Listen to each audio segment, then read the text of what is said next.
দীর্ঘ ২ বছরের দীর্ঘ প্রতীক্ষার অবসান ঘটতে চলেছে। ভারত ও বাংলাদেশের মধ্যে দ্বিপাক্ষিক সম্পর্কের এক নতুন দিগন্ত উন্মোচিত হতে যাচ্ছে। অবশেষে ফের চালু হতে চলেছে কলকাতা থেকে ঢাকা পর্যন্ত চলাচলকারী জনপ্রিয় যাত্রীবাহী ট্রেন মৈত্রী এক্সপ্রেস। দীর্ঘ ২৪ মাস ধরে দুই বাংলার মানুষের মনে যে হতাশা এবং অপেক্ষার মেঘ জমেছিল তা এবার চিরতরে কাটতে চলেছে। ভারতের রেল মন্ত্রকের তরফ থেকে পূর্ব রেলের জেনারেল ম্যানেজারকে ইতিমধ্যেই লিখিতভাবে এই ট্রেন পুনরায় চালু করার জন্য যাবতীয় প্রস্তুতি সম্পূর্ণ করার নির্দেশ দেওয়া হয়েছে। যদিও চূড়ান্ত অনুমোদনের জন্য এখন কেবল কেন্দ্রীয় স্বরাষ্ট্র মন্ত্রকের সবুজ সংকেতের অপেক্ষা। স্বরাষ্ট্র মন্ত্রক এবং সীমান্ত সুরক্ষা বাহিনীর চূড়ান্ত ছাড়পত্র পেলেই আনুষ্ঠানিকভাবে মৈত্রী এক্সপ্রেস চালুর দিনক্ষণ ঘোষণা করা হবে বলে জানা গিয়েছে। এই খবর প্রকাশে আসার পর থেকেই সাধারণ মানুষের মনে এক নতুন আশার সঞ্চার হয়েছে এবং দুই দেশের নাগরিকদের মধ্যে বিপুল উদ্দীপনা লক্ষ্য করা যাচ্ছে।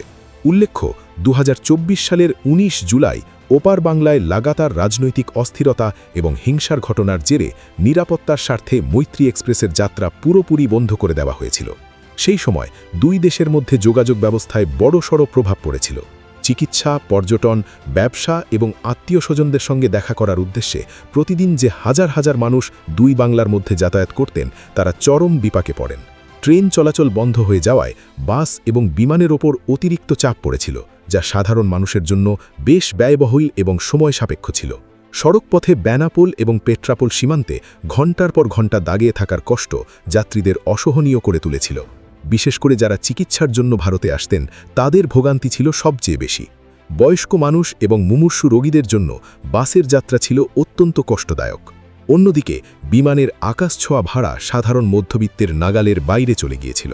ফলে অনেকেই বাধ্য হয়ে নিজেদের অত্যন্ত জরুরি কাজ ও ভ্রমণ বাতিল করেছিলেন। এরপর পদ্মা দিয়ে অনেক জল বয়ে গিয়েছে। বাংলাদেশের রাজনৈতিক প্রেক্ষাপটে ব্যাপক রদবদল ঘটেছে। গদিচ্যুত হয়েছেন শেখ হাসিনা এবং তার জায়গায় গণতান্ত্রিক প্রক্রিয়ায় ভোটে জিতে নতুন প্রধানমন্ত্রী হিসেবে দায়িত্ব গ্রহণ করেছেন তারেক রহমান। এই রাজনৈতিক পরিবর্তনের পর দুই দেশের সম্পর্ক কোন দিকে যায় তা নিয়ে শুরুতে কিছুটা ধোঁয়াশা থাকলেও ধীরে ধীরে পরিস্থিতি স্বাভাবিক হতে শুরু করে। নতুন সরকারের আমলে দুই দেশের মধ্যে বাণিজ্য ও যোগাযোগ স্বাভাবিক করার বিষয়ে একাধিক ইতিবাচক আলোচনা হয়েছে। তারেক রহমানের নেতৃত্বাধীন নতুন সরকার ভারতের সঙ্গে সুসম্পর্ক বজায় রাখার ওপর বিশেষ জোর দিয়েছে। পারস্পরিক সম্মান এবং বোঝাপড়ার ভিত্তিতে দুই প্রতিবেশী দেশ আবারও এক টেবিলে বসেছে। দুই দেশের শীর্ষ নেতারা বুঝতে পেরেছেন যে উন্নত যোগাযোগ ব্যবস্থা ছাড়া অর্থনৈতিক উন্নয়ন এবং দুই দেশের মানুষের মেলবন্ধন বজায় রাখা সম্ভব নয়। তাই রাজনৈতিক মতপার্থক্য সরিয়ে রেখে বৃহত্তর স্বার্থে তারা রেল যোগাযোগ পুনরায় স্থাপনের যুগান্তকারী উদ্যোগ নিয়েছেন। সম্প্রতি ভারতের নরেন্দ্র মোদী সরকার পশ্চিমবঙ্গের প্রাক্তন তৃণমূল ও বিজেপি নেতা এবং প্রাক্তন রেলমন্ত্রী দীনেশ ত্রিবেদীকে বাংলাদেশে ভারতের নতুন রাষ্ট্রদূত হিসেবে নিয়োগ করেছে। রাজনৈতিক বিশ্লেষকদের মতে দীনেশ ত্রিবেদীর মতো একজন অভিজ্ঞ রাজনীতিককে এই গুরুত্বপূর্ণ পদে বসানো ভারতের একটি অত্যন্ত তাৎপর্যপূর্ণ কূটনৈতিক পদক্ষেপ। তিনি দায়িত্ব নেওয়ার পর থেকেই দুই প্রতিবেশী দেশের মধ্যে জমে থাকা কূটনৈতিক সম্পর্কের বরফ দ্রুত গলতে শুরু করেছে। দুই দেশের শীর্ষ পর্যায়ের কর্তাদের মধ্যে একাধিক বৈঠক এবং আলোচনার পর অবশেষে দুই বাংলার মধ্যে পুনরায় রেল যোগাযোগ স্থাপনের সিদ্ধান্ত নেওয়া হয়েছে।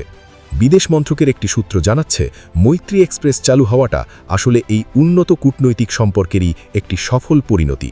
দীনেশ ত্রিবেদী যেহেতু অতীতে ভারতের রেলমন্ত্রী হিসেবে দায়িত্ব পালন করেছেন, তাই রেল যোগাযোগ সংক্রান্ত খুঁটিনাটি বিষয়গুলো তার নখদর্পণে রয়েছে। তার এই অভিজ্ঞতা দুই দেশের মধ্যে রেল পরিষেবা দ্রুত স্বাভাবিক করার ক্ষেত্রে বড় ভূমিকা পালন করেছে।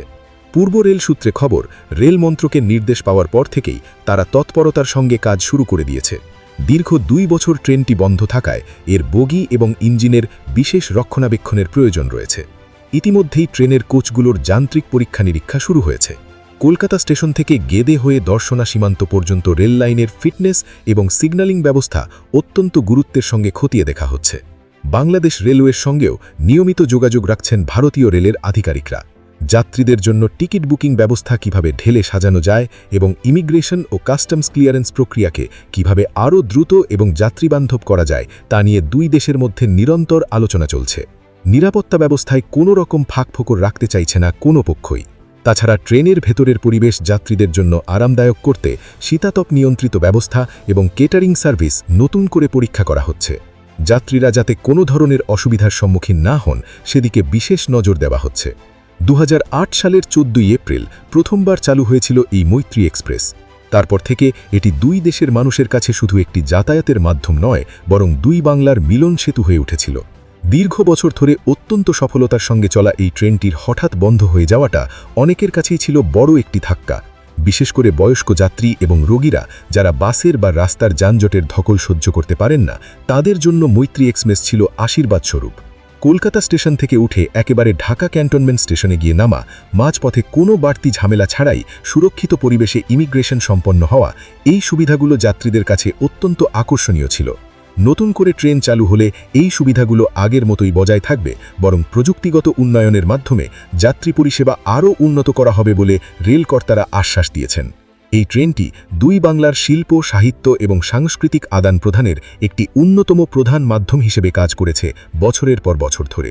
কেন্দ্রীয় স্বরাষ্ট্রমন্ত্রক এবং সীমান্ত সুরক্ষা বাহিনী বা বিএসএফ বর্তমানে সীমান্ত এলাকার নিরাপত্তা পরিস্থিতি চূড়ান্ত পর্যায়ে মূল্যায়ন করছে। যেহেতু মাঝে একটি দীর্ঘ সময় এই রুটে ট্রেন চলাচল বন্ধ ছিল, তাই নতুন করে কোনো নিরাপত্তা ঝুঁকি আছে কিনা তা অত্যন্ত সতর্কতার সঙ্গে খতিয়ে দেখা হচ্ছে।